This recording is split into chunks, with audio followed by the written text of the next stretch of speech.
그리스도께서 죽은 자 가운데서 다시 살아나셨다 전파되었거늘 너희 중에서 어떤 사람들은 어찌하여 죽은 자 가운데서 부활이 없다 하느냐.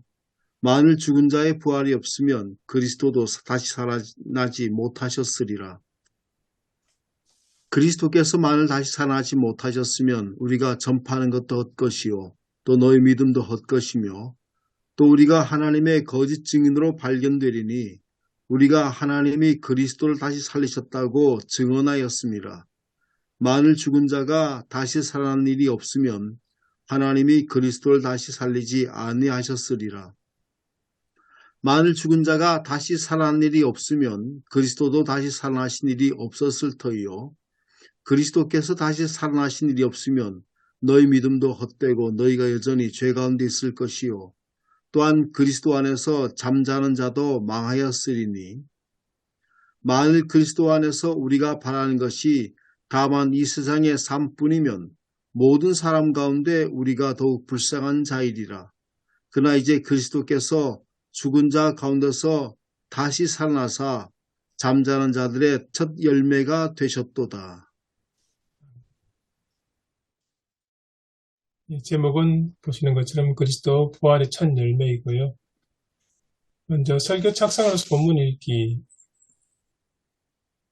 첫 번째가 이제 죽음에 대한 가장 보편적인 정서, 일반 정서에 대해서 언급을 하고 있습니다. 허무주의, 니체로 이야기되는 허무주의 이야기를 하고 있고요. 그래서 이제 일반적으로 죽음을 운명으로 받아들이고 사랑하자 그런 이야기가 많이 수용되고 있다고 합니다. 거기에 비해서 바울은 죽은 자의 부활이 없으면 이라고 가정법을 전제하면서 그리스도인의 믿음도 복음 전파도 헛되다라는 이야기를 하면서 죽음 너머에 있는 부활을 강조를 하고 있습니다. 그리고 기독교 신앙 자체도 부활의 첫 열매이신 예수 그리스도에 대한 믿음을 전제하고 있다고 이야기를 하면서 죽음의 공포와 죽음이 주는 헛됨의 공포를 극복할 수 있는 게 이 부활 신앙이다라고 이야기를 합니다. 그래서 이제 부활은 영혼 불멸이 아닌 우리 육체가 신령한 몸으로 변화하는 것, 부활, 다시 살아나는 것이다. 그런 이야기를 언급하고 있습니다. 이런 내용을 바탕으로 해서 두 번째 역사적, 문학적 본문 읽기로 넘어갑니다. 본문 우리가 조금 전에 읽었던 고린도전서 15장 12절에서 20절은 고린도전서 15장 전체 부활장의 두 번째 단락에 해당됩니다. 여기에는 이제 이 내용은 이제 고린도 교인들의 상황이 이제 전제가 되어 있습니다. 그러니까 당시 헬라 문화가 편만했던 고린도 교인들에게 익숙했던 그 플라톤주의 사상. 플라톤주의 사상이 육체와 영혼의 이원론적 인간관이죠. 그러니까 죽음을 통해서 몸은 죽지만 오히려 영혼은 몸의 감옥으로부터 해방되어서 불멸한다. 그런 관점을 가지고 있습니다. 여기에 익숙했던 고린도 교인들이라고 볼 수 있습니다. 그래서 이제 오늘 주석을 서셨던 교수님은 그러면 과연 고린도 교인들이 이런 플라톤적인 사상에 근거해서 부활에 대해서 오늘 회의적인 질문을 제기했을까 할 때 생각해 볼 때 그건 아닌 것 같고 오히려 단순히 회의주의적인 관점에서 부활에 대한 의혹을 제기한 것 같다라고 이야기를 했습니다. 그리고 본문의 전체적 서술 방식을 보면 어떤 3단 논법에 의해서 같은 질문을 계속 반복해서 제시를 합니다. 그리고 앞에서 이제 고린도 교회 내에서 회의주의자들이 제기했던 그 의혹을 수사 의문문적으로 제기하고 그리고 가정법을 통해서 계속해서 성도의 부활, 그리스도의 부활이 필연적인 것이다 라고 변정을 합니다. 전전 구조를 보면 15장 12절에서 15절 전반부까지는 만일 죽은 자의 부활이 없다면 이렇게 전제하고 그 다음에 그리스도의 부활도 불가능할 것이고 성도의 믿음도 복음 전파다 헛된 것이다. 그리고 전도자들이 전하는 하나님에 대해서 잘못 전하는 것이다. 이렇게 이야기를 합니다. 그리고 15절 후반부와 16절 역시 똑같이 이제 만일 죽은 자가 다시 사는 일이 없으면 표현 방식만 바뀌었지 같은 질문입니다. 그래서 이제 거기에 대해서 이제 하나님이 그리스도를 다시 살리지 아니하셨을 것이고 그리스도도 다시 살아날 일이 없을 것이다. 계속 반복적으로 질문을 하고 대답을 합니다. 17절에 그리스도의 부활이 없다면 성도인 믿음도 헛것이고 성도들은 구속받지 못하고 죄 가운데 머물러 있을 것이고 이미 죽은 자들이 또 소망이 없이 그들 소멸할 것이다. 이렇게 이야기를 합니다. 19절 역시 그리스도인의 신앙이 단 육체적인 삶뿐이라면 그리스도인들이 가장 불쌍한 자이다라고 이야기를 합니다. 20절에는 이제 최종적으로 캐리스마 선언을 하는데요. 그리스도께서 죽은 자 가운데서 다시 살아사 잠자는 자를 첫 열매가 되셨더라. 이렇게 구성이 되어 있습니다. 여러분 신학적 명상적 본문을 읽기를 보면 오늘 본문에는 이제 플라톤 사상의 흔적이 있다고 합니다. 그게 뭐냐면 죽음을 잠에 비유하는 것입니다. 예수님도 이제 야이로의 딸이 자고 있다라고 이야기를 하셨고요. 바울 역시 오늘 본문에서 그 죽은 성도, 그리스도 안에서 잠자는 자라고 표현을 하고 있습니다. 그리고 이 표현 속에는 이제 모든 죽은 자들의 부활이 아니라 신앙인, 그리스도인의 부활을 암시하는 것이 담겨 있습니다. 그리고 19절에 보면 영혼 불멸이 아니라 육체의 부활 신앙, 이게 기독교 신앙의 핵요체다라고 이야기를 합니다. 그 근거로서 이제 그리스도 예수 그리스도의 부활, 그 부활이 잠자는 자의 첫 열매가 되었고 그 부활이 하나의 예시로 모든 성도들 부활한다. 육체의 부활 그렇게 이야기를 하고 있습니다. 네 번째 위기 심판적 회개적 본문 읽기. 이제 세 가지 설교 제언하고 있습니다. 첫 번째는 이제 이 시대 현대 그리스도인들은 신앙의 원초적 뿌리를 재확인해야 된다. 부활신앙을 재확인해야 된다. 부활신앙이 있었기 때문에 주일 예배가 시작이 되었고 부활신앙이 있었기 때문에 주일날 모이는 성도 공동체를 통해서 교회가 시작되었다. 그러니까 부활신앙이 기독교 신앙의 아주 원초적인 뿌리가 된다. 그런 관점을 이야기하고요. 두 번째는 이제 모든 성도의 부활은 예수 그리스도의 부활에 접목되어야 산 소망의 대상이 된다라고 이야기합니다. 그러니까 예수 그리스도의 부활 사건이 모든 부활 신앙의 원천이다. 그러니까 성도의 부활도 그리스도에 대한 신앙도 구원도 예수 그리스도의 부활에 근거하고 있다라고 설명을 합니다. 그 세 번째는 모든 그리스도인은 부활 신앙과 함께 종말론적 삶의 자세를 견고하게 다져야 한다. 그러니까 부활 신앙의 의미를 좀 더 이렇게 한 단계 발전시켜 나가 해석하는 것이라고 보여집니다. 그러니까 성도가 바라는 것이 이 세상 삶뿐이면 결국 앞에서 이야기했던 죽음에 대한 보편적인 정서인 허무주의에서 벗어날 수 없다라고 이야기하고요. 그래서 현대에 만연되는 그 쾌락주의, 탐욕주의, 현세적 기복주의 이 모든 것들이 부활신앙의 근간, 종말론적인 신앙을 갖지 못했기 때문에 일어나는 것이다. 그렇게 서술하고 있습니다. 설교는 이상한 목사님께서 하셨는데요. 전체 보면 도입, 그리고 고린도교회 분쟁의 원인에 대해서 서술을 하고, 그 다음에 부활신앙, 종말론적 부활신앙에 대해서 이야기를 하시면서 세 가지 통찰을 이제 이야기를 하십니다. 부활신앙은 예식신앙이 아니라 종말 신앙일 때 진정한 부활신앙이 형성되고, 성도들은 인생을 미리 가서 본 미래에서 거슬러 올라와서 현재를 살아가야 하고, 부활신앙은 현실 앞에서 결정하는 것이 아니라 하나님 앞에서 선택하고 결정하는 것이다. 이 세 가지 통찰을 이야기합니다. 그래서 이제 결론적으로 이야기하는 것은 성도들이 하나님의 뜻을 몰라서가 아니라 그 순종하기 힘들기 때문에 외면하는 것이고 이것을 극복하기 위해서 종말론적 부활신앙이 필요하다. 그렇게 정리하고 있습니다.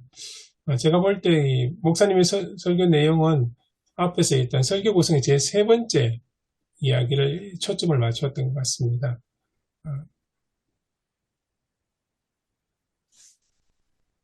그리고 제가 이제 개인적으로 질문 던지는 것은, 어, 첫 번째는 어떻게 성도들에게 부활신앙을 신앙의 원칙 구조 설명할 것인가.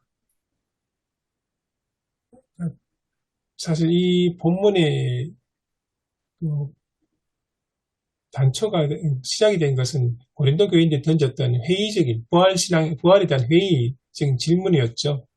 그런데 거기에 대해서 어, 고린도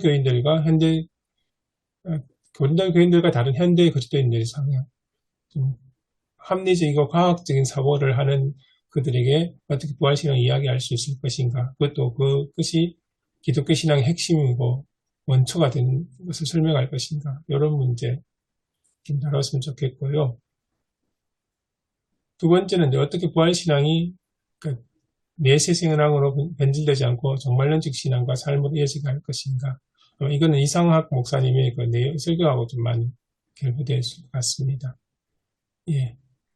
제 발제 준비는 여기까지입니다.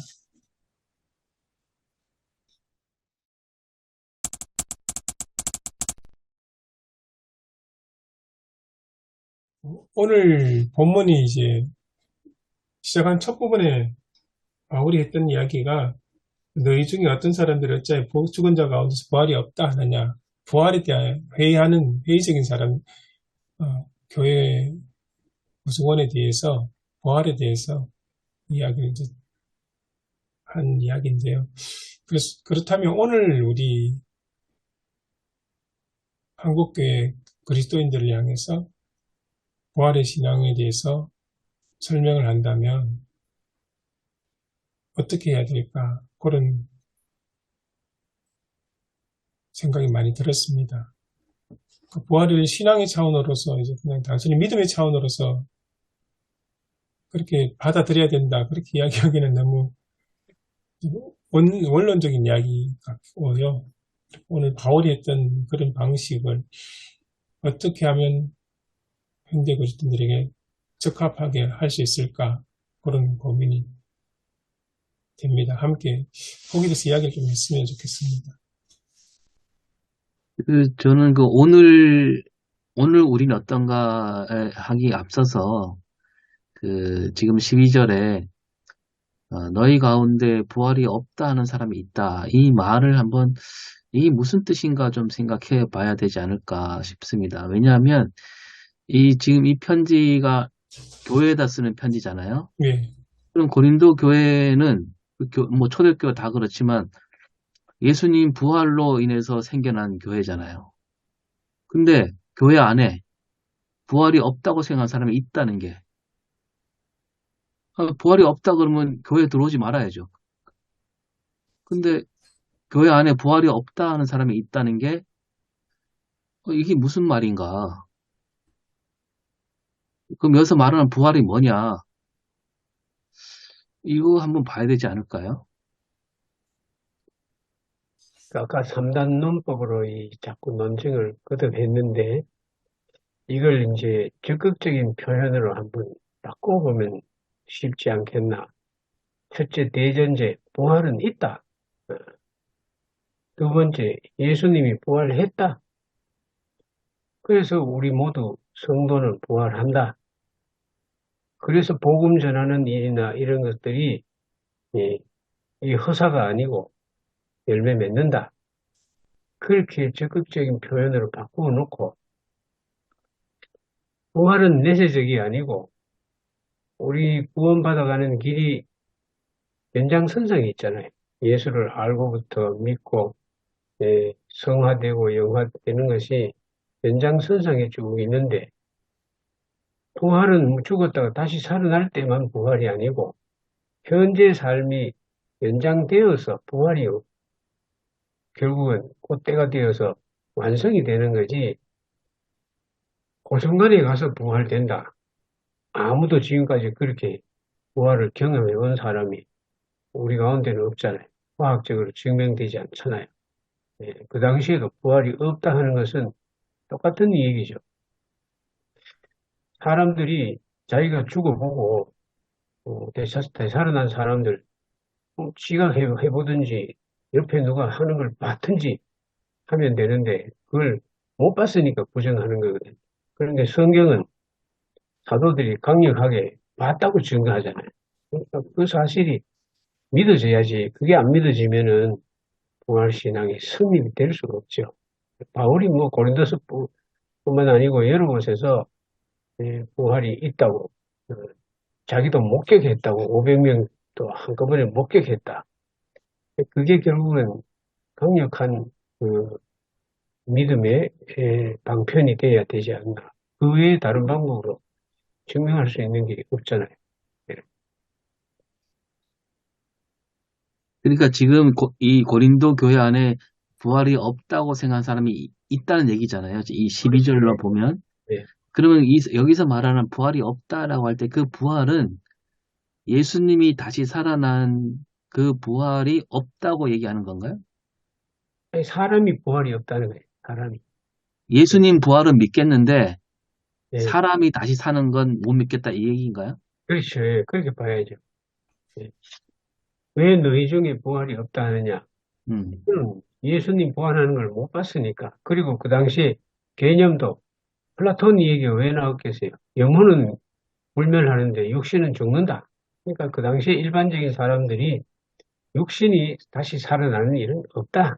영혼은 불멸할지 모르지만 그 얘기죠. 그러니까 바울이 증명하고자 하는 것은 부활은 있다. 예수님 부활했다. 그 예수님 부활했는데 영으로만 나타난 게 아니고 제자들하고도 뭐 고기 구워 아침도 먹고 했다. 예. 그래서 변화된 몸이라는 거기까지 나가잖아요. 그걸 성경에 있는 그 내용을 우리가 강력하게 증거하는 것밖에 다른 수단이 뭐 있습니까? 누가 살아난 사람이 있으면 좋지만, 아니 그리고 저는 의문이 예, 그럼 예수님 부활을 못 믿겠다라는 사람이 교회 안에 있다는 얘기예요? 있죠. 어이, 뭐, 구라파에 가면 신학자도 안 믿는 사람이 있습니다. 예. 한국에서 목사님들이 그 구라파에 연수하거나 이래 하면 구라파의 신학자들 중에는 한국 목사님들 보고, 아이고, 한국에서는 아직도 부활신앙 있습니까? 익한다니까요. 그, 그, 갔다 오신 목사님이 이 얘기 하더라고요. 자유신앙 하는 사람들은 신학자도 안 믿는 사람이 있습니다. 최영재 목사님 잘 아시겠지만.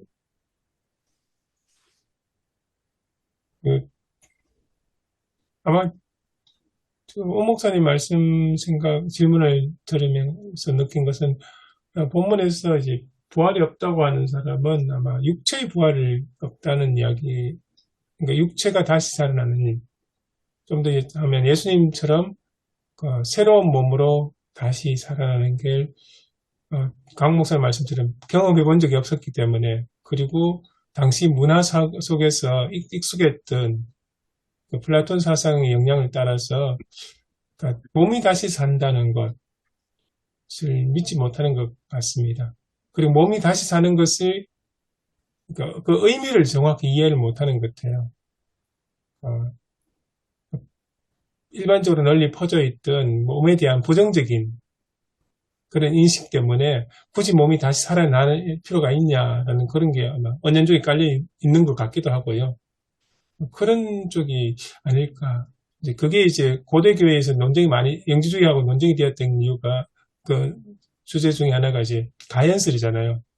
예수 그리스도의 몸으로의 그러니까 임재, 그러니까 그걸 이제 부정했던 그게 이제 가연 영지주의인데 그 영지주의가 고대교회 안에 굉장히 큰 세력을 형성하거든요. 아마 그런 거하고 많이 맞닿아 있지 않을까 그런 생각이 듭니다.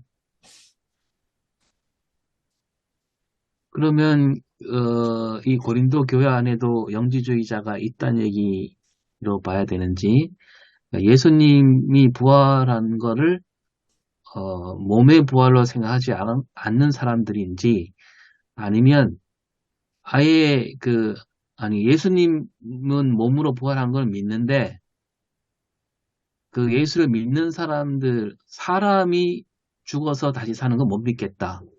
그건 부정한다. 이런 사람들을 가리키는 건지, 둘 다 가리키는 건가? 그죠? 글쎄요, 제가 생각하기에 그 당시 사람들은 예수님 부활을 목격하거나 제자들 이외의 다른 사람들은 육신이 살아나는 것도 물론 부정했을 거고 예수님 육신으로 살아났는 것도 못 믿었을 것이고 또 그리고 사람이 죽었다가 다시 사는 것도 믿지 못했다. 그렇게 봐야 안 되겠나. 성경 전반적으로 쭉 보면 그렇게 보입니다.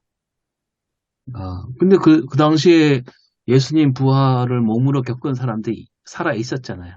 그렇죠. 있는데도 그걸 자기가 눈으로 안 보니까 전하니까 거짓말이다 할 수도 있고. 근데, 근데는, 유대인 가운데 사두개인들은 또 안 믿었잖아요. 예, 아니, 그 사람들의 교회 안 들어오니까, 여기는 이제 벌써 교회 안에 들어왔잖아요. 교회 안에 들어와도 예, 확신이 생기기까지는 아무래도 시간이 걸리겠죠. 예. 바울이 전한 복음을 그대로 우리가 뭐 성경 말씀 듣고 설교 듣는다고 즉시 믿음이 생기는 건 아니잖아요. 생길 수도 있지만 천천히 생길 수도 있고 바울이 이런 편지를 썼다는 것은 고린도 교회 안에 복음은 들었지만은 아직 믿지 못하는 사람은 있었으니까 이 편지를 썼는 게 아니냐. 그렇게 봐야 안 되겠나 합니다. 고린도전서 15장 그 후반부에 보면 몸의 부활에 관해서 계속 사도 바울이 35절부터 보면 몸의 부활에 관해서 얘기를 하고 있거든. 몸의 부활의 원리가 어떻게 되는지를 얘기하고 있는데, 그러니까 그 당시 벌써 이제 그 당시 사람들만 하더라도 뭐 우리도 마찬가지지만 죽음 이후의 세계에 있다고 보거든요. 그런데 혼백의 세계지 몸의 부활 자체는 지금 우리도 보면 몸이 부활한다라고 하는 거를 믿는 게 아니고 윤회 사상도 마찬가지 다른 것으로 이제 다른 형체로 태어난다는 거죠. 우리 몸의 부활이 아니고. 그러니까 고대 사람들 지금 보던 그 예수님 당시는 지금 보던 게 고대잖아요. 고대 사람도 다음 세대 내세가 있다는 걸 믿는데 어떤 몸의 부활 자체를 이제 믿지 못하는 것이 많다. 또 플라톤주의도 마찬가지고요. 그러니까 우리 몸 자체 신령한 몸으로 새롭게 부활하는 자체를 그걸 믿지 못한 것이 아닌가 그렇게 생각됩니다. 네, 네, 그렇죠. 네. 예, 저는 그죠. 우리 한국 교회가 먼저 죽음에 대한 이해가 전제가 되고, 왜냐면은 이 죽음에 대한 이해가 전제가 되지 않은 상태에서 이 부활신앙이 제가 볼 때 거의 제가 비약적인 거 모르지만 한 90% 이상이 영혼 불멸설을 저는 이렇게 따라가고 있다 이 생각이 들어요. 사실상 왜냐면은 이 부활신앙이 그게 전제 안 되니까 결국은 이게 최후 심판까지 가야 되는 그래서 결국은 우리가 성경은 우리 뭐 여도 언급하신 성경은 결국은 그러니까 우리 몸의 부활을 말하면서 우리가 사람이 죽잖아요. 그죠? 그러면 영혼도 잠을 잔다. 이제 우리가 잠을 잔다. 그럼 우리가 저도 참 장례식을 하지만 우리가 지금 바로 총 간다. 굉장히 그건 비성경적이잖아요. 그죠? 예, 여러분 최후 심판이기 때문에 그래서 이제 장신대 저 누구죠? 신학 가르쳤던 그 교수님 이제 은퇴했지만서도 그 교수님 같은 경우에는 이제 나군 음부 사상을 이렇게 같이 하는데 오늘 우리가 이 부분도 이 몸의 부활과 이제 영혼도 같이 죽잖아요. 이제 사실상 잠자잖아요. 성경은. 그러다 예수님이 이제 오실 적에 그때 이제 다 이제 부활하고 우리 예수님 사람들 이제 영원한 부활로 그다음에 예수 믿지 않는 사람들은 이제 지옥의 부활로 이제 되잖아요. 그런 것들이 전제가 안 되고 거의 제가 볼 때는 우리 통합적도 목사님들 오늘 중에 영혼 불멸설 그런 것들이 많이 있는 것 같아요. 이게 안 되니까 결국은 이제 부활신앙도 흔들리지 않나 그렇게 생각이 듭니다. 주제가 많이 얽혀가지고 복잡하게 지금 전개되고 있는데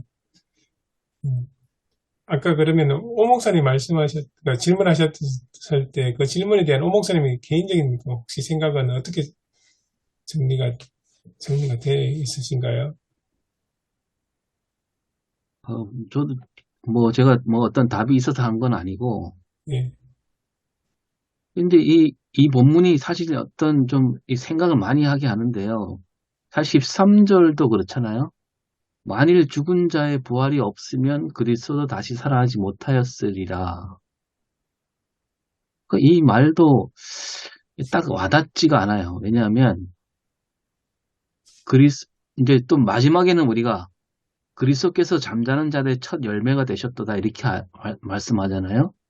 그러면 이제까지 그런 일이 이제 20절에서는 이제까지는 그런 일이 없었는데 그리스도께서 첫 열매가 됐다. 부활의 첫 열매가 됐다라는 얘기잖아요. 근데 이 13절로 올라가면 오히려 만일 죽은 자의 부활이 없으면 그리스도가 살아나지 못했다. 이 얘기는 뭐냐면 죽은 자가 살아나는 일은 얼마든지 있을 수 있는 일이다. 그러기 때문에 예수님도 부활했다. 이 말이 되는 거니까 이 13절과 20절이 또 이게 어떻게 보면 좀 이렇게 잘 맞지가 않는 느낌이 들어요. 그래서 여기서 말하는 이 죽은 자의 부활이라는 말이 어, 그냥 몸이 다시 사는 어떤 그 놀라운 기적만을 가리키는 말인가? 그 말의 의미를 한 번 더 생각해 봐야 되지 않을까라는 생각이 들었는데, 제가 저번에 뭐죠? CBS 성서학당에 보면, 누구의 송택은 목사님인가? 그분이 이제 주석을 할 때, 뭐라고 그러냐면, 죽은 자를 가리킬 때, 죽은 자라는 말이 여기서 명사가 아니고 형용사다. 이렇게 푼 걸 들었거든요. 근데 그 말도 뭐 제가 딱 와닿지는 않는데, 그러니까 죽은 자라는 말의 의미가 헬라어에서 다르다는 거예요. 그냥 우리가 몸이 죽은 사람이라는 말 뜻이 아니라, 그 형용사는 도대체 뭘 말하는지 정확히 생각 안 나는데, 그런 의미가 아니라, 이런 얘기를 한 적이 있었거든요. 그래서 그 헬라어 용법을 뭐 이렇게 얘기하던데, 그게 무슨, 이게 헬라어로 뭐라 이랬던데, 이게 그래서 뭐하고 연결하냐면, 누가복음 15장에 둘째 아들이 돌아왔을 때, 그 아버지가 말하잖아요. 죽었다가 돌아왔다. 그 죽었다와 여기서 말한 죽었다가 같은 단어로 썼다. 그렇게 얘기하더라고요.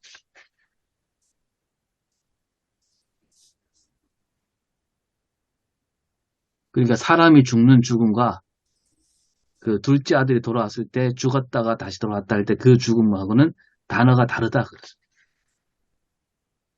그것은 성경에 보통 종종 나오는 성경에서 죽음이 육체의 죽음이 아니라 하나님과의 관계의 단절을 죽음으로 표현하는 경우가 종종 있지 않습니까? 그런 부분으로 생각하면 죽었다가 다시 사는 건 아버지와의 관계의 단절에서 다시 회복되는 그런 관점으로 탕자의 이야기는 해석이 가능하지 않을까요? 그런데 오늘 본문에서는 그 죽은 자라는 게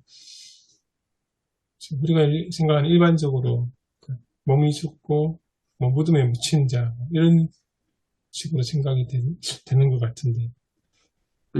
네. 그리고 뭐죠? 요한계시록에도 7개 중에 4대 교회인가요?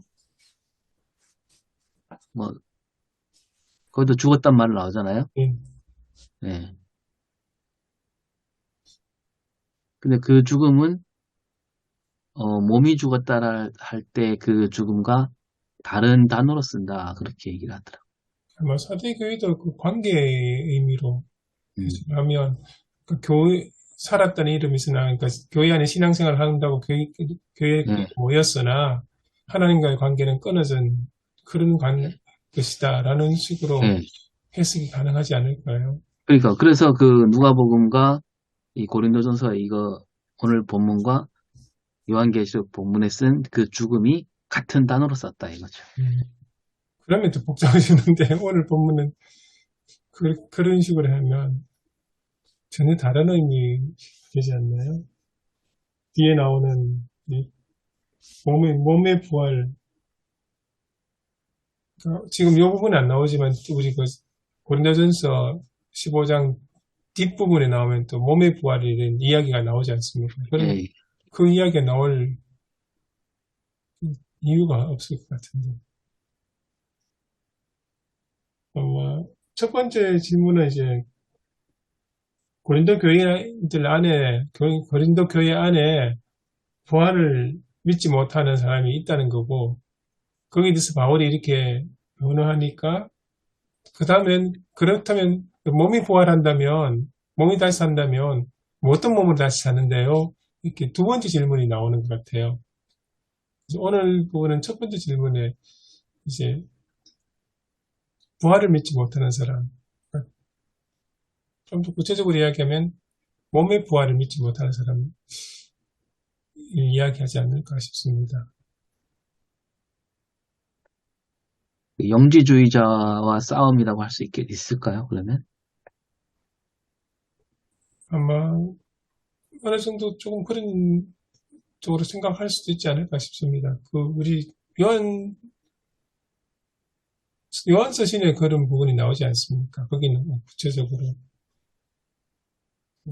그런 내용이 예수 그리스도의 몸의 부활을 믿지 못하는 그런 사람에 대해서 비판하는 그런 내용이 나오지 않습니다. 아마 제 생각에는 이 바울이 했던 이 내용의 그 배경에는 고린도 교인들이 평상시 보편적으로 가지고 있던 그 문화상에서 헬라 문화에서 오는 아까 이야기했던 플라톤 사상에서 오는 그 영육 이원론에 때문인 것 같습니다. 이것 때문에 이제 너무 이제 육의 부활에 대해서 너무 부정적인 생각이 은연중에 몸에 배어 있었기 때문에 몸이 다시 부활한다는 것 자체에 대해서 그것도 그 사건 자체도 놀랍지만 그렇게 몸이 다시 부활하는 것이 좋은 일인가 라는 부분에서도 조금 부정적인 입장이 아니었을까 그런 생각이 듭니다. 우리 마치 기복 사상처럼 말입니다. 우리는 너무 기복 사상에 익숙하니까 하나님의 말씀을 따라 사는 그 삶이 기복 사상하고는 다른데 쉽게 구분해서 떨쳐버리지 못하는 것처럼 아마 당시 고린도 교인들도 이 플라톤 사상이 쉽게 떨쳐버리지 못했지 않았을까. 그래서 기독교가 말하는 예수 그리스도의 몸의 부활, 그리고 성도들의 몸의 부활을 그래서 쉽게 받아들이지 못했던 것은 아닐까 그런 생각이 듭니다. 우리 큰 틀에서 말하면은, 우리 아까 그 강성효 목사님이 이제 부활해서 3단 논법 말씀하셨잖아요. 그죠? 결국은 이제 고린도 교회가 이 부활 신앙에 대한 확고한 의지가 이제 없었죠. 그게 정확하게 보면은, 물론 이제 그 플라톤의 그 영혼 불멸설 영향도 받은 것도 있지만은, 결국은 부활 신앙이 전제가 되지 않았기 때문에 결국 부활 신앙이 흔들리니까 이제 결국은 그런 구원관도 이제 흔들 수밖에 없잖아요. 그래서 저는 그렇게 보고 있습니다. 그, 바울이 말하는 부활이라는 개념이, 단순히 육신이 죽었다가 살아난 것만은 의미하지 않는다. 우리가 알고 있는 기독교의 부활도 상당히 포괄적이에요. 육신도 변화된 몸으로 살아나고, 영혼도 그때 하나로 결합이 된다 그랬잖아요. 단순히 육신만 죽었다가 살아난 사람이 있느냐? 있습니다. 구약에도 있고, 예수님도 여러 사람 살렸잖아요. 그리고 예수님 부활하실 때 그 동산에 묻혀 있다가 죽은 사람 가운데 살아난 사람도 있다 그러잖아요. 그런데 그 사람들은 또다시 다 죽었잖아요.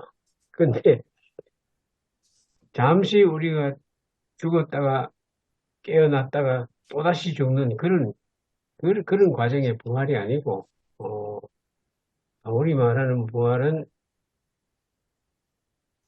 예수님처럼 변화된 몸으로 다시 우리가 살아난다 하는 거기에 초점이 가 있고, 사실 그 내용이 중요하지 않냐. 그게 안 죽는다는 얘기예요, 영원히.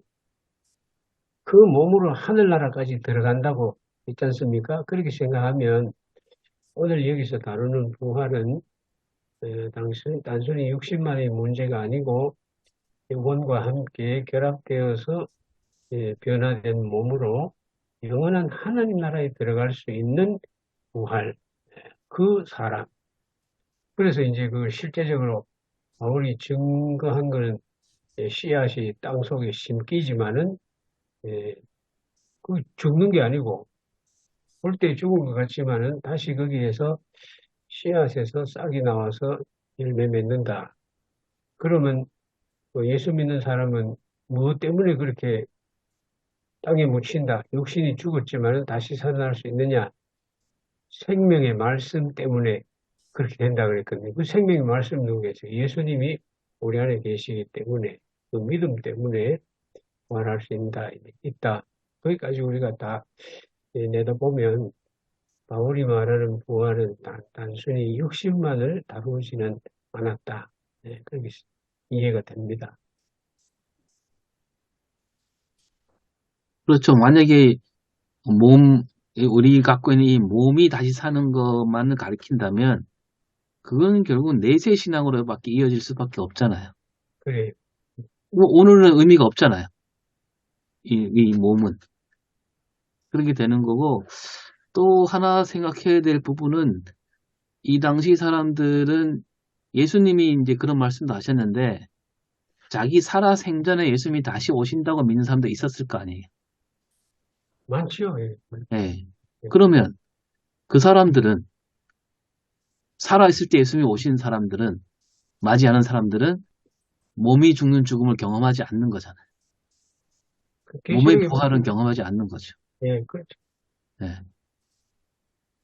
그, 그런 사람들이 상당히 있지 않았을까요? 그죠? 계시록에 보면 이제 그 부활의 순서가 나오는데 죽은 사람들이 먼저 부활하고 그리스도 안에서 죽은 사람들이 먼저 부활하고 그 다음에 살아있는 사람도 그 몸 그 상태로 다시 나는 건 아니겠죠. 예수님처럼 변화된 몸으로 다시 이제 만들어지는 거죠. 그렇게 부활로 보는 거죠. 꼭 뭐, 땅에 묻혔다가 다시 살아나는 사람만을 이 얘기하는 건 아니죠. 난 아까 그 첫 열매가 되었다는 그것도 상당히 묘미가 있다. 음, 단순히 몸이 죽었다가 살아난 사람은 있는데 그 사람들은 또 죽었는데 예수님처럼 그 몸이 있는데도 그냥 문도 안 열고 나타나고 어디든지 가시고 그러면서도 잡숫기도 하시고 그렇게 변화된 몸으로 부활하는 사람은 예수님이 첫 번째다. 그렇게 이해하는 것이 제 생각에는 맞지 않나 그렇게 생각이 됩니다. 맞습니다. 동의합니다. 예. 그 성경적인 그 부활관이거든요. 예. 우리가 뭐 다 그렇게 믿고 있는데, 그러나 이제 그 말을 하기에 앞서서 그 13절에는 마치 만일 죽은 자의 부활이 없으면 이 말이 있고, 그 다음에 16절에도 만일 죽은 자가 다시 살아나는 일이 없으면, 여기에 걸리게 되면 예수님도 그 원칙 안에서 다시 살아났다 이 말이 되는 거니까. 그래서 그 말과 이 첫 열매가 된다는 말이 서로 이렇게 어울리지 않는다 이거죠, 제 얘기는. 자꾸 말해서 죄송합니다. 예수님도 결국은 십자가에서 그 육신이 달려서 운명하시고 3일 동안 이제 무덤에 묻히셨는데 그게 결국은 우리 사람하고 똑같이 인성을 가지신 예수님, 사람과 똑같은 몸을 가지신 예수님의 예, 죽었다고 봐야죠. 바울이 말하는 뜻은 죽은 자의 부활했을 때 예수님도 육신적으로 죽었지 않느냐. 그러나 3일 뒤에 변화된 몸으로 나왔지 않느냐. 네. 그렇게 이해하면 죽은 자의 부활하는 것은 어떤 면에서는 앞에 있는 것은 죽음을 말하는 거죠. 죽음을 거치지 않는 부활은 없다. 네. 그 죽음이 뭐냐? 이제 육신의 죽음이 아니겠습니까? 영혼은 안 죽는 거니까. 예. 육신의 죽음을 경험한 예수님, 그리고 변화된 몸으로 다시 부활하신 예수님. 우리도 예수님 그게 첫 열매니까 우리도 그렇게 된다. 예. 그걸 우리 가르쳐 주기 위해서 이 편지를 썼다고 보는 거죠.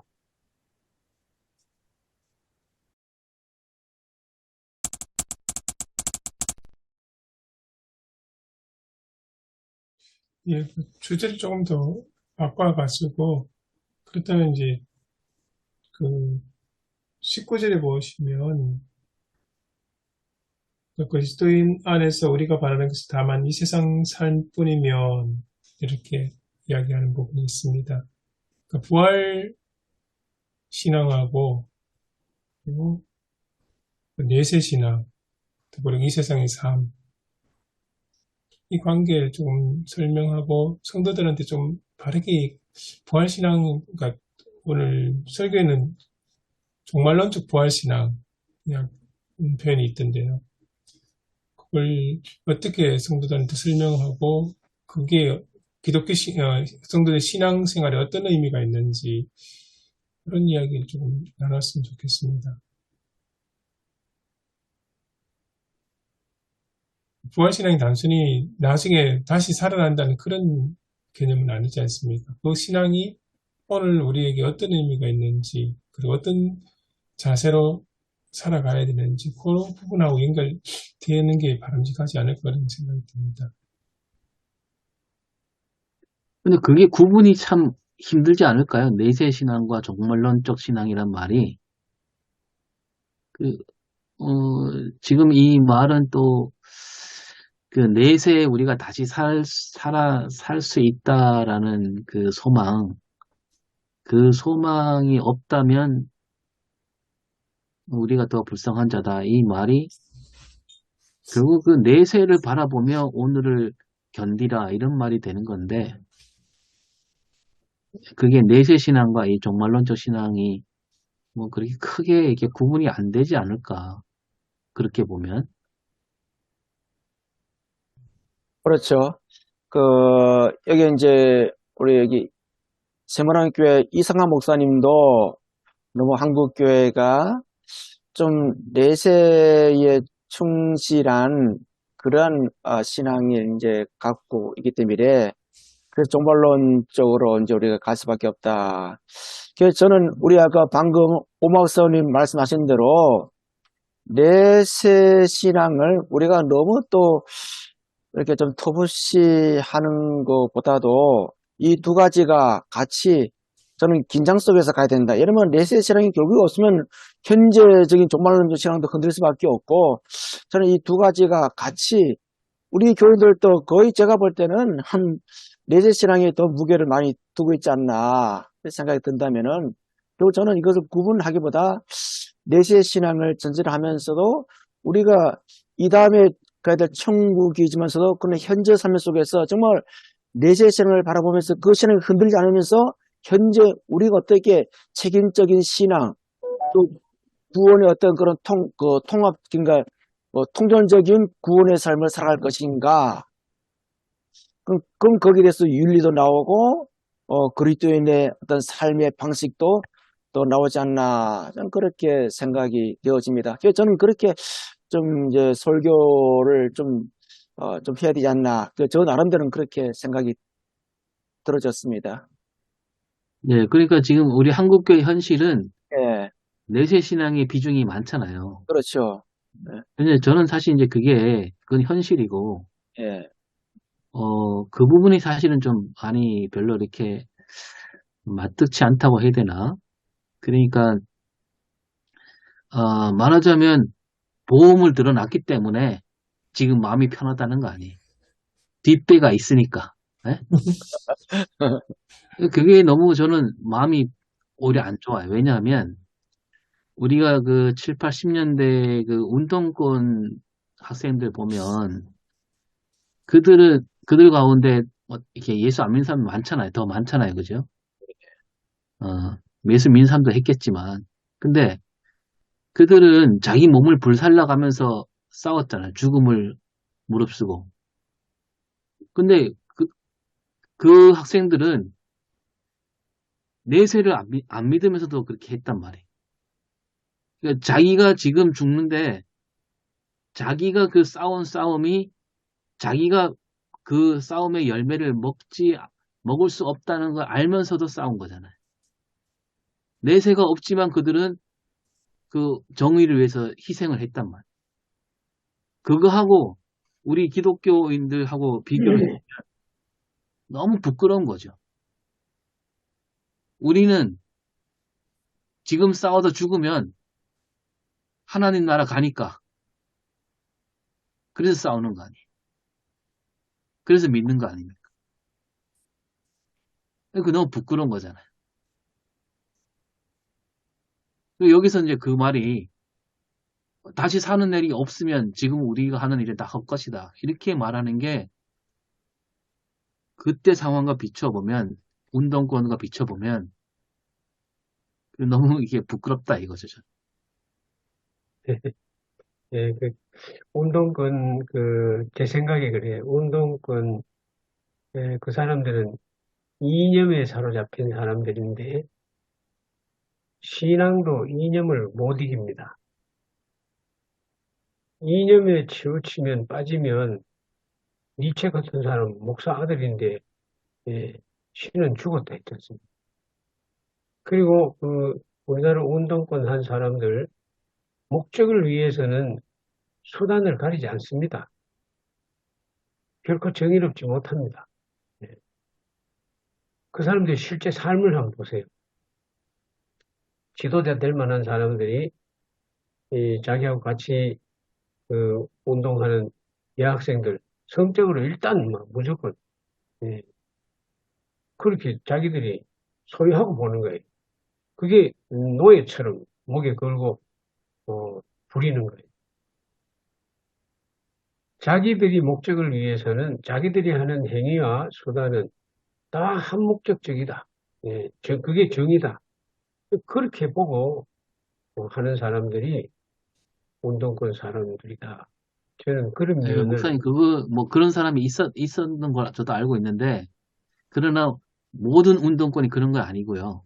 그렇죠. 뭐, 좋은 사람도 있는데, 아니거든요. 그러니까 운동권이면 다 그렇다 이렇게 말하는 건 너무 일반화 시키는 거고 제가 가까이 본 운동권 중에는 정말 자기 그 삶을 깨끗하게 또 이렇게 올곧게 바르게 사는 사람도 많거든요. 그래요. 그게 그러니까요. 그게 인정이, 그 예, 운동권이면 다 그렇게 된다 이렇게 보면 너무 어, 지나친 그 일반화 오른데 예, 어쨌든 어쨌든 그 사람들이 뭐 이념이고 뭐고 간에 자기는 그걸 그러니까 신앙이라는 게 나는 나중에 뭔가 보상이 있으니까 지금 올바로 산다. 이거 하고 나는 보상을 못 받아. 못 받는 걸 알면서도 다른 사람을 위해서, 사회를 위해서 희생한다. 이게 놓고 보면 우리가 이게 좀 이렇게 자랑스러워 할 수 있을까? 이거죠, 제 얘기는. 운동권 사람들, 그 열심은 내가 인정해요. 열심은 인정하는데, 그것이 목적하는 지점이 어디냐. 그걸 생각했을 때는 무모한데도, 없지 않다. 그러니까 이제 성경에서도 이제 다니엘 세 친구는 그런 믿음이잖아요. 내가 내 신앙을 지키다가 어, 하나님이 여기서 살려주신다라는 믿음, 그 믿음 갖고 한 게 아니라 내가 살지 못하더라도 나는 신앙을 지킨다. 이런 신앙이 진짜 신앙이 아닌가. 근데 이제 오늘 우리 한국교회의 신앙은 뭐 하나님이 나중에 보상을 주신다. 이게 더 강하니까 그게 좀 부끄럽다 이거죠. 예, 맞아요. 예, 그런 점이죠, 사실. 예, 그, 천국 갈 것만 생각하고 예, 실천은 안 하는 거하고 똑같죠. 예, 그래서 참, 저도 어저께 이 본문을 이제 읽고 또 읽고 우리 그 예배 강단 읽으면서 야, 이것을 어떻게 참 저도 그죠. 이 부활에 대해서 설교 많이 했잖아요. 매년마다 부활에 대해서 하는데 제가 교회를 이제 같이 세워나가면서 물론 우리는 이미 내세적인 신앙을 전제로 하고 있다 제가 말씀드렸잖아요. 그러면서 저는 그래 우리 교회가 그 작지만서도 정말 우리가 부활 신앙을 갖고 있는 우리 그리스도인이라면은 우리 교회부터 재정 또는 신앙 이런 부분들을 우리는 현재화 시켜 나가야 된다. 그래서 결국은 제가 처음부터 그랬어요. 우리 교회가 어려운 가운데 있는 건 맞지만서도 그때 우리가 이런 그 선교적인 그런 모든 경황들을 우리는 굉장히 좀 이렇게 부활 신앙이 가진 사람도 현재 정말 그리스도인의 삶을 살아가는 것이 저는 삶이다. 그래서 우리 기독교인들이 좀 모든 거죠. 경제 정의 또 세상 속의 정의도 어려도 앞서가야 된다. 그러나 그 앞서갈 전제가 바로 신앙이라는 그 틀이 훼손 안 되면서 가야 된다. 굉장히 참 쉽지 않죠. 그러면 저도 이렇게 젊은 시절에 이렇게 소위 말하면은 저는 예전에 참 죄송합니다만 뭐 아침부터 이야기하려 저는 옛날에 우리 그 논쟁 그죠. 뭐 NLP들 저는 굉장히 PD 쪽에 있어가지고 이게 민중해방 계열이잖아. 그죠? 결국 이게 뭐 민중해방 운동까지 갔지만서도 결국 그 속에서 제가 아까 봤던 문제가 결국 그 사람들은 이념이 이제 주가 돼버리니까 결국 저하고 노선 저는 이제 결국은 나오고 결국 나는 이제 목회 쪽으로 이제 방향을 틀었지만서도 결국 저는 그래 지금도 항상 그 두 틀을 늘 갖고 가요. 항상 기독교 목사이면서도 이 땅의 그리스도인으로서 어떻게 우리가 참 바른 영성의 가치를 갈 것인가. 굉장히 이 문제는 늘 천국 갈 때까지 고민할 문제고 그래요 저는. 네. 그래서 저는 이제 뭐 제가 부활절 때마다 비슷한 설교를 많이 했는데 부활이 뭐냐? 그래 아까 이제 그 뭐 내세 신앙 뭐 그런 얘기했지만 나중에 죽어서 다시 산다. 그걸 믿는다. 뭐 그 믿음의 문제고. 근데 그 부활을 믿는다라는 것은 오히려 이제 예수님의 삶이 내 삶 속에서 되살아나는 거. 거기에 더 큰 의미를 둬야 되지 않을까라는 거죠. 그게 진짜 부활 아니냐. 아니, 예수님이 무덤에서 다시 살아난 것을 오고 아는 사람이 많았잖아요. 그 당시에도. 그러나 그 사람들이 다 신앙으로 이어지진 않잖아요. 그러니까 그런 놀라운 일이 벌어졌다는 거, 그걸 믿는 거하고 그걸 믿는 게 신앙이 아니고 그 제자들을 보면 그 제자들의 그 사도행전에서 보면 제자들이 하는 일이 예수님이 했던 일들이 제자들에게 그대로 나타나잖아요. 그게 진짜 부활이 아닌가. 그게 진짜 부활 신앙이다. 이렇게 갈 때 우리가 내세 신앙으로 끝나지 않고 오늘로 우리가 부활 신앙으로 사는 오늘 현재를 사는 그 부활 신앙의 참된 모습이다. 이렇게 가야 하지 않을까 하는 거죠. 그죠. 오목사님 말씀에 이제 조금 더 첨가한다면은, 저는 우리 교인들한테 이 부활은 내가 이 땅에서 내 자아를 완전히 깨부수는 것이다. 내 틀을 깨부수지 않고는 정말 그리스도인의 삶을 살아갈 수 없다. 그래서 항상 늘 전제가 그래요. 이 부활은 내 속에 정말로 그 인간적인 요소, 내 틀을 완전히 깨부수지 않고는 정말로 그리스도인의 삶을 살아갈 수 없다. 진정한 내재 신앙과 부활 신앙은 현재적 삶에서 좀 레트를 뭐든지 깨부수고 정말 그리스도가 사는 것이다.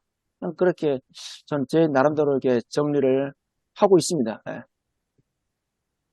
또 그렇게 또 설교를 또 하고 있고요.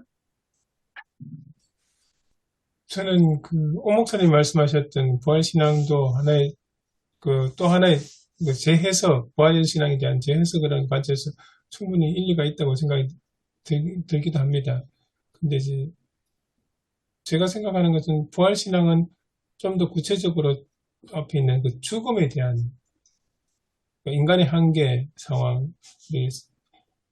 이야기할 수 있는 죽음에 대한 그 자세, 그런 관점에서 좀 이해를 하는 게 바람직하지 않을까 생각이 듭니다. 그래서 그러니까 순교자, 그렇게 복음을 전하기 위해서 또는 그리스도인으로서 하나님의 말씀을 쫓아 살아가기 위해서 그 믿음을 지켜나가기 위해서 죽음도 굴하지 않고 그것을 뛰어넘을 수 있는 그 신앙, 그런 측면에서 좀 이해하는 게 바람직하지 않을까 그런 생각이 듭니다. 그러니까 오늘날 어떤 자세로 살아가느냐, 그런 문제를 이제 생각할 수 있을 것 같아요. 그러니까 두려워하지 않는 것, 그런 모습이 아닐까 싶습니다. 근데 다시 살아난다 해도 그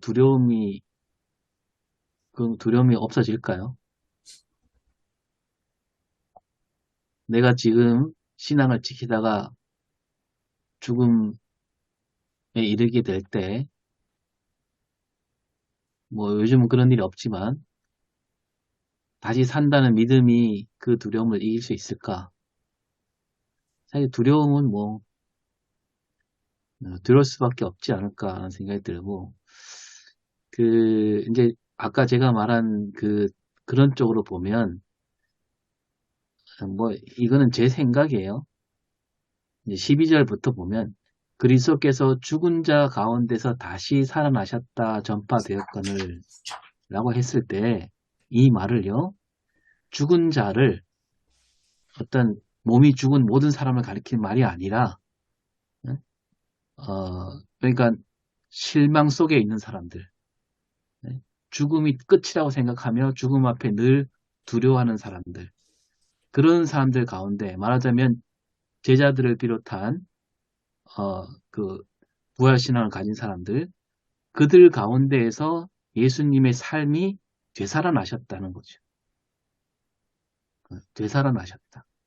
그러니까 그 제자들이 사는 삶을 통해서 그 안 믿는 사람들이 볼 때도 저거 옛날에 그 예수라는 청년이 살았던 그 삶이 다시 보이게 하는 것. 그래서 14절도 그리스도께서 만일 다시 살아나지 못하셨으면 라고 할 때 이 말을 조금 덧붙여서 내 삶 속에서 그리스도의 모습이 나타나지 않는다면 그 믿음은 헛것이다 이거죠. 내가 예수의 삶을 살아내지 않으면 그런 신앙은 올바른 신앙이 아니다. 이렇게 볼 수도 있지 않을까 그거죠.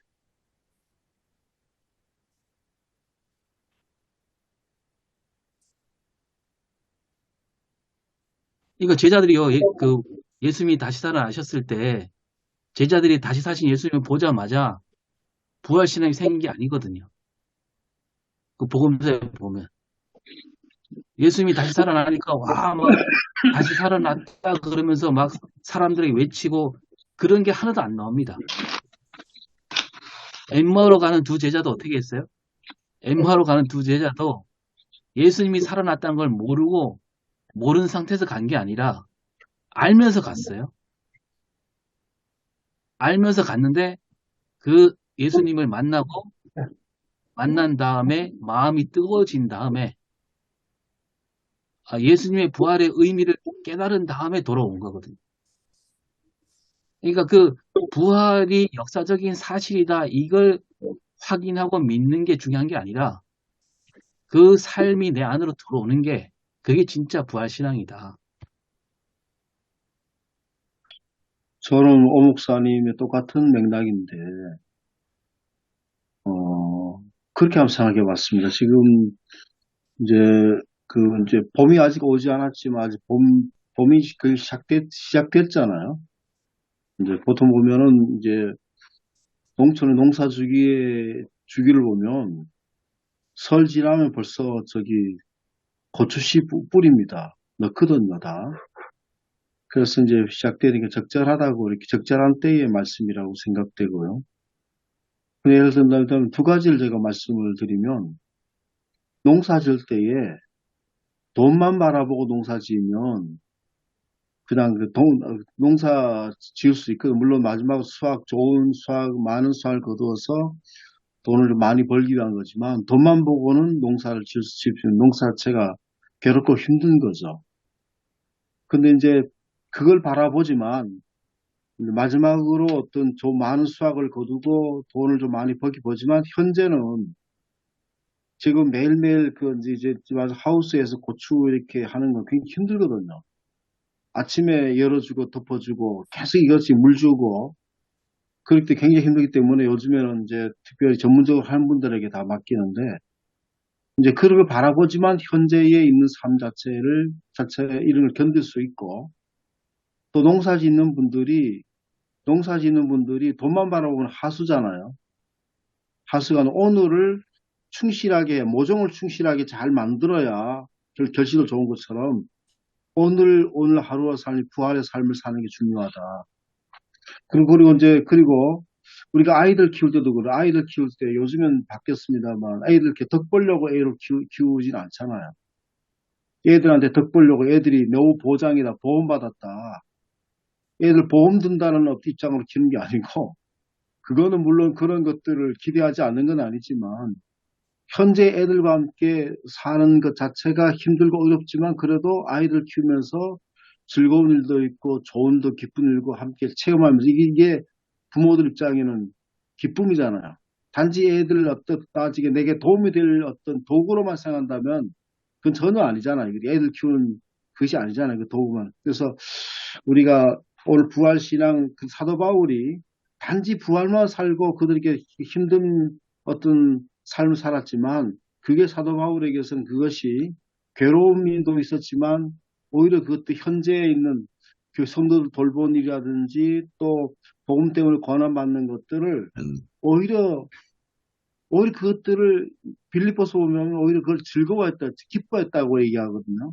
그 때문에 부활 신앙을 살아간 사람들은 부활을 바라보지만 오늘 우리가 부활을 어떻게 살아갈 건가 힘들고 어려운 일지만 우리가 농부들이 모종 보면 기쁘잖아요. 잘 자라는 거 보면 기쁘고 또 열매를 따면 기쁘처럼 부활을 오늘 우리가 정말 이렇게 기쁨으로 살아가는 게 필요하다라고 하는 그런 어떤 것, 뭐 좀 그렇게 한번 생각해 봤습니다. 교회 생활도 단지 우리가 뭐 죽은 다음에 그냥 이렇게 천국 가기만 수단으로만 변질되면 교회 생활 자체가 뭐 성도의 교제가 필요 없잖아요. 그냥 뭐 아무 필요 없고 그냥 어떤 자격증만 온다 그러면 더 벌 것도 없고 근데 그게 아니니까 오늘 우리가 부활을 현재 교회에서 경험하면서 이제 살아가는 거 아니겠습니까? 그래서 여기서 이제 13절에 만일 죽은 자의 부활이 없으면, 그 다음에 또 15절에 만일 죽은 자가 다시 살아나는 일이 없으면, 또 16절에도 만일 죽은 자가 다시 살아나는 일이 없으면, 이렇게 계속 되풀이 되잖아요. 근데 이 말을 우리 일반론으로 보지 말고, 예?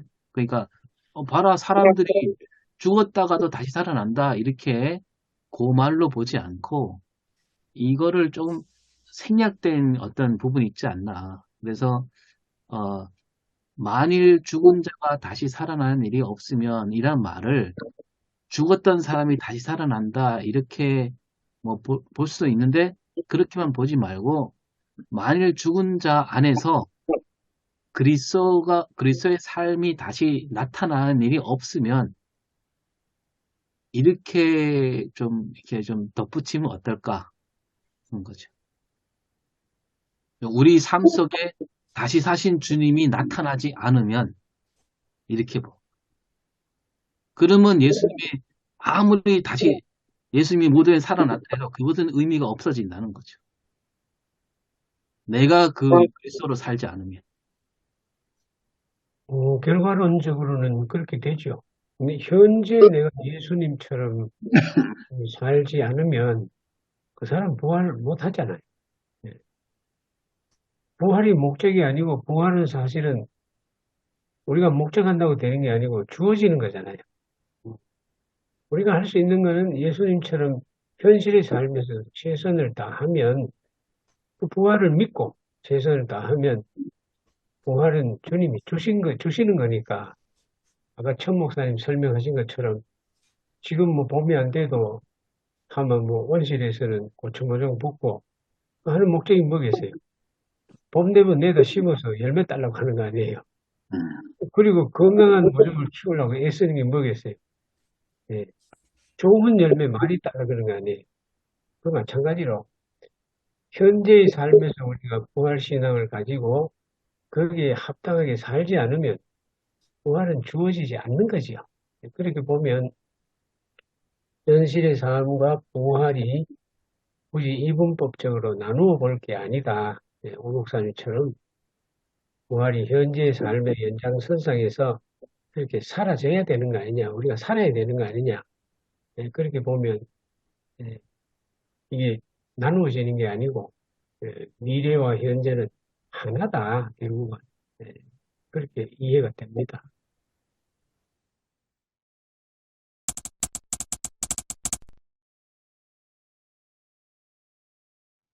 그 참 고민이에요. 이게 부활절, 부활절 아직, 또 부활절 되면 또, 그 부활절에 대해서 또 설교를 많이 했기 때문에, 이 본문을 갖고 또 어떻게 해야 될까라는, 아까 제가 얘기한 거는 뭐 제가 부활절에 여러 차례 말씀을 나눈 적이 있는데, 그래서 이 본문을 어떻게 봐야 되나, 어떻게 또 전해야 되나. 아까 천 목사님이 말씀하신 것처럼, 이제 막 오기 시작한 그 봄과 연결해서, 할까. 이게 정리가 잘 안 됩니다. 어제 보면서 왜 그죠? 부활절 해야 될 부분이 이렇게 주한절, 다순절을 했을까 좀 의아해하고, 어찌 보면은 이 본문을 그저 만든 저자의 의도가 좀 우리 기독교인의 삶을 좀 터치하지 않나, 그런 차원에서 저는 이 부활의 포커스를 맞춘다기보다 좀 그리스도인의 삶, 그러니까 구원받은 삶, 그러니까 부활의 신앙을 전제한다고 봤을 적에 우리가 이 땅에서 정말 그리스도의 기쁨을 어떻게 할 것인가, 그 다음에 그리스도와의 온전한 동행을 어떻게 할 것인가, 그 다음에 좀 제가 고민하는 부분들은, 그렇다면은 그 우리가 기쁨과 동행과 이것을 어떻게 그리스도의 생명으로 연관시킬 것인가, 좀 그렇게 좀 핀트를 맞출까 하는데, 여러분 어차피 부활절 설교해야 되니까 이거는 부활의 포커스를 맞추기보다 좀 그리스도인의 삶의 기쁨, 그 다음에 그 동행, 생명, 이런 부분을 좀 맞출까 생각이 되어집니다. 굉장히 많은 해점에서도 어떻게 구성해야 될지 조금 막막합니다. 우리 강성희 목사님 좀 네. 부탁드립니다. 오늘 그 말씀의 제목하고 내용 제가 이해한 거는 예, 인간의 근본적인 문제, 죽음에 대한 예, 두려움, 죽음 이후의 세계, 예, 거기에 초점이 가 있는 것 같아요. 그리고 이제 그걸 이길 수 있는 방법으로 예수님 부활하셨잖냐, 첫 열매 됐잖냐, 그 다음에 우리가 다시 살아나는 걸 강조하려면 사실은 먼저 죽음을 먼저 강조해야 되겠죠. 예, 모든 사람은 죽고, 죽음도 뭐 육신만 죽는 게 아니고, 이제 종말 사상은 우리 영혼까지 완전히 죽는, 거기까지 죽음에 대한 이야기를 좀 심도 있게 하고, 그것을 벗어날 수 있는, 이길 수 있는 길이 뭐냐? 이 예수님처럼 가자 하는 거죠. 복음을 믿고 알면 예수님 부활하셨으니까 그 복음을 믿으면 우리도 같이 살 수 있지 않느냐. 예, 그걸 길로, 방법으로 제시하고, 그 다음에 이제 첫 열매니까 예수 믿는 모든 성도들은 두 번째, 세 번째, 네 번째 열매로 맺혀질 것이다 하는 부활신앙을 강조하는 것을 그렇게 세 단계로 좀 정리해서 설교할까 생각합니다. 저는 그 고린도 교회의 우리가 모습을 보면 단지 교리적으로 부활을 믿고 안 믿고라고 하는 것보다도 부활이 없는 부활이 없는 삶을 살고 있잖아요. 고린도 교회 보면 그 여러 가지 어떤 분열이라든지 보면 부활을 믿지 않는, 교리적으로 믿고 받아 고백하는 것이 아니고 부활이 없는 어떤 믿지 않는 삶을 살고 있다.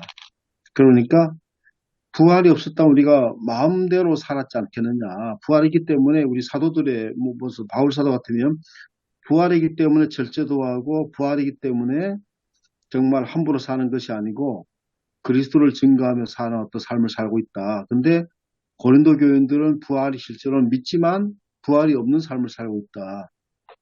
그렇게 이제 그걸 좀 주안점을 좀 두고 우리 어떻게 살아야 될 것인가. 실제로 지금 우리가 뭐 아직까지 소백산에 눈이 덮여 있고 곳곳마다 뭐 눈도 있고 아직까지 추운데 근데 벌써 농사는 시작되었거든요.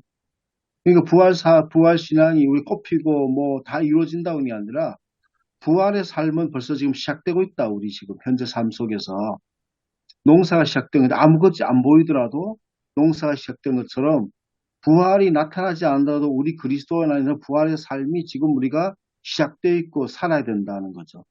그게 이제 바울서도 어렵고 힘든 일이지만 농사지 그렇기 때문에 건강한 모종을 잘 길러야 농사가 된 것처럼 오늘 우리가 부활 신앙을 살아가야 될 때다. 이때 부활이 없는 그냥 삶을 살고 뭐 그 있잖아요. 부활이 믿지 않기 때문에 세상에다 쌓으려고 그러고 그 다음에 막 집착하고 한국 사회의 대표적인 문제는 믿지만 교리적으로 믿지만 부활이 없는 삶을 살고 있죠. 그리스도인도 투기라든지 뭐 진짜 뭐 그런 어떤 그리고 뭐 이런 것들이 아니라 오늘 우리가 부활의 삶을 벌써 시작해야 된다, 살아야 된다라는 것을 좀 강조를 좀 하면 어떻겠나 싶습니다.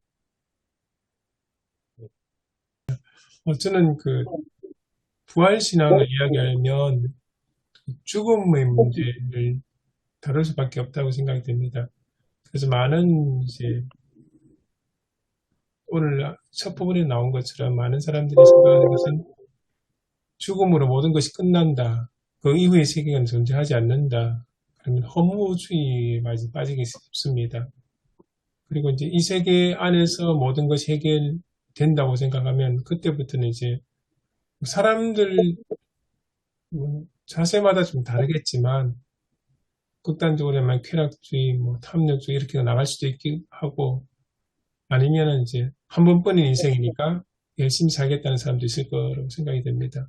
근데 기독교인이라면 이 죽음 넘어서 부활과 함께 하나님 앞에 설 그날이 온다. 그리고 하나님과의 온전한 관계 속으로 들어가는 그날이 온다고 보지 않습니까? 그날을 생각하며 오늘 내가 어떻게 살 것인지, 내가 하나님 앞에 설 때 오늘 이 삶을 어떻게 이야기할 것인지 그런 관점에서 조금 생각해 볼 수 있지 않을까 생각됩니다. 그날을 생각하며 오늘 내가 어떻게 결정하고 어떻게 살아야 할지 그런 모습 또 좀 교인들한테 설명해 주는 것도 좋지 않을까 그렇게 생각이 듭니다.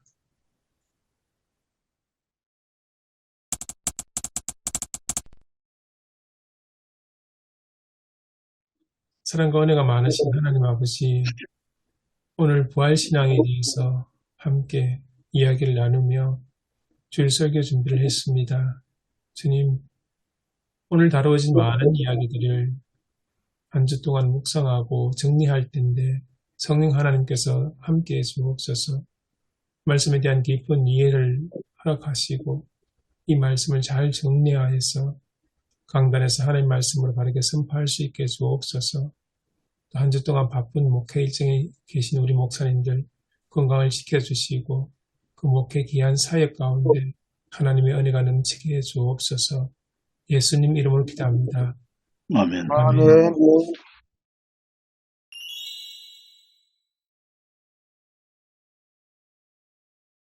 예, 저는 그 올려드린 대로 그 부르심 받들어 나선 우리 이렇게 했는데요. 그 이사야가 부름을 받은 거를 얘기하면서 그 부르심 받는 거, 부르심을 받아서 선지자로 나가는 거, 그거가 이제 예수 믿는 믿음과 그것이 저는 같다라고 생각하고 그렇게 이게 그 말씀을 나누었습니다. 그러니까 예수를 믿는다라고 할 때는 바로 말하자면 선지자로서 살아야 된다.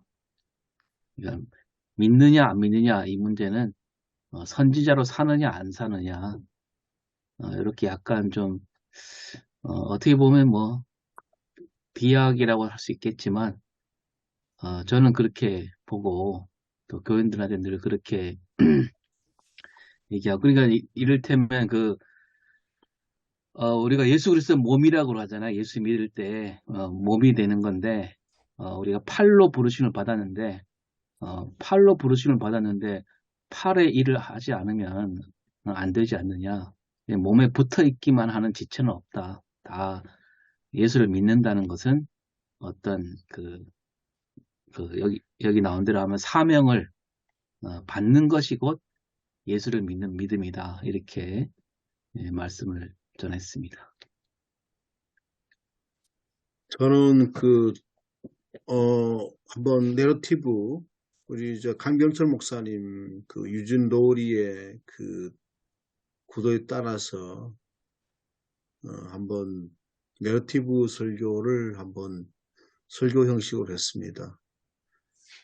그래서 이제 마지막 부분에는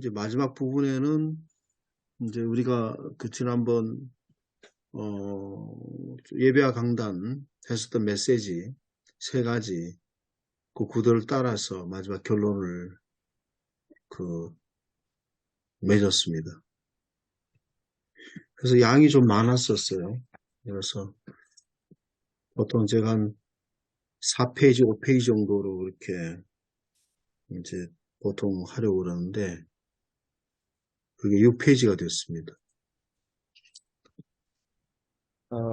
저는 제목을 이제 거룩한 부르심이라고 이제 정하면서 이제 설교 핵심을 이제 우리가 부르심의 자리가 어디든 거룩한 부르심에 우리가 적극적으로 순종하며 나가야 됨을 말씀드리고, 그리고 저는 소명과 사명을 분리하기보다 우리가 목회자로 부름받았던 또 성도로 부름받았던 그것은 굉장히 하나님께서 거룩한 부르심이다. 그걸 전제하면서 이사야가 소명을 받을 적에는 국가적인 위기, 이제 우시아가 죽음으로써 그 위기, 그 다음에 이제 개인적인 위기는 본인이 성전에서 내가 주님을 깨닫고 그런 위기 가운데서 이제 불러주셨다. 우리 역시 하나님께서 위기 가운데 불러주셨는데 그 사명을 이제 잘 감당하자. 그래서 먼저는 어떤 가운데서 찬양을 이제 하자. 본문에서 찬양이 나오는데 서랍들이 우리 역시 어떤 가운데서 찬양은 우리 그리스도인의 사명이다. 소명받으면 반드시 해야 된다. 그 다음에 이제 거룩한 부르심에는 항상 우리의 마음의 심령의 부정함을 매일매일 우리는 깨부수는 그러한 삶을 살아가고, 그리고 이 거룩한 부르심에 순종으로 응답하는 삶을 살아가자, 이렇게 말씀을 드렸습니다. 어저께 설교하고 나서 우리 교회가 대박을 쳤는데 제가 지난 그 수요일 날 항상 우리는 매월 첫 수요일은 그 선교사님들 위해서 기도합니다. 그 이제 기도 내용 중에 선교사님이 이제 러시아에 있는데 좀 차가 필요하다. 그런데 돈이 조금 이제 우리가 이게 좀 부족하다. 이게 제가 그런 기도하는데 소명에 대해서 우리는 어떠한 소명 우리는 임해야 된다. 그러니까 집사님이 목사님 그 러시아에 그 선교사님 그 차를 사는데 돈이 얼마 필요합니까? 처음에는 100만 원 얘기했는데 제가 아무래도 한 200을 좀 드려야 되지 않겠는가? 그러니까 마침 그때 우리 교회 설립하고 남아있는 돈이 200 있었거든요. 그럼 목사님 200 보내십시다. 그래서 어저께 200을 이제 보냄으로써 참 본인들 이견 소명에 응답하는 삶을 살 수 있었다. 감사하다. 그런 이야기를 나눈 적이 있습니다. 혹시 강 목사님 어제 설교 올려주신 게 그걸 어디 다른 교회에서 하신 것입니까? 네, 아니, 이번에 지었어요. 아니요, 이번에 그 서신 설교문인데 혹시 이 예, 설교문 가지고 어제 다른 교회에서 설교하셨습니까? 일주일 했죠. 설교했죠. 아, 예. 읽어보시면 아시겠지만은, 예, 우리 예배와 강단에 나와 있는 구조하고는 좀 다릅니다. 네. 첫 번째, 문제 제기는 하나님의 심판 선언이죠. 이스라엘에 대한, 남유다에 대한 심판의 선언. 그리고 두 번째는 우시아의 죽음이 이 문제를 더 심각하게 만드는 걸로 보고, 그 다음에 이제 그 하나님께서 사랑하시는 백성을 심판은 선언해 놨는데, 거기 가서 구원받을 길을 누가 이에게 해줄고, 하는 장면이 이사야의 소명과 사명, 그렇게 그걸 잡고, 결국에는 하나님께서 사랑으로 그루터기를 남겨서 그들을 회복시킨다. 그루터기는 단순히 그루터기가 아니고 그 거룩한 씨라 그랬잖아요. 씨. 씨라는 데 의미가 또 있죠. 사실. 그리고 이제 복음의 확장에 가가지고 마지막에 가서는 어, 이 공의와 심판 그다음에 사랑의 구원 십자가 사건을 통해서 하나님께서 결국은 사랑이 더 크게 역사에서 인류를 구원하도록 하셨다는 이런 구조로 예, 설교를 썼습니다.